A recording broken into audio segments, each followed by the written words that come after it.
Being at Tales of the Cocktail is so incredible because we're not just meeting the brand representatives, but we're meeting all of the bartenders, and they are the tastemakers. I think that the high standard of just hospitality, especially food and beverage, is just a core entity of what New Orleans is. Tales of the Cocktail is a collection of the best minds of food and beverage in the world. Not just the country, not just the state, not just the city. Tales of the Cocktail is an incredible event where we bring not just bartenders, but the bar industry together. I've been coming to Tales of the Cocktail for almost 10 years now, and this is by far one of the most exciting ones. This is a coming together of everyone that is so passionate about this industry and all different walks of the industry, and this is a reflection of how hard everyone works and how much they care and, everything that we pour into it. Especially within a city that is known for maybe being the most hospitable place on earth. It's more than the parties, it's more than the awards. It's really the work that the foundation is doing to create a better industry.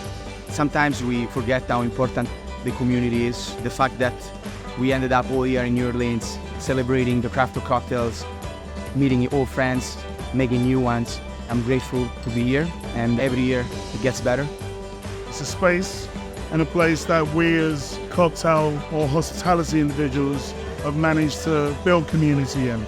And we'll hope to continue building and creating spaces where the next generation can feel safe, they can feel inspired to be the best versions of themselves. I've been looking up to everyone that's been going to Tales for years. To be here with our friends, this whole industry is all about the community, it's all about family. Thanks to Tales, we are all together and we support each other. It's an opportunity to network, grow your network, meet people, look at your idols, people that you respect, introduce yourself, ask them questions that might help you grow and change the trajectory of your life. Spirits are social. You drink with friends, you drink with new people, and you become friends. This week we'll probably do about 1,500, maybe 2,000 Ramos Gin Fizzes and about double that for Sazeracs. It's just a blessing. You see it year in and year out. It only continues to grow. The events get better, the activations get better, and the experience all around gets better for everyone. Tales changed my career. Tales changed my perspective of what was possible in this industry, how far you can go. So to me, Tales is a very empowering place for anybody.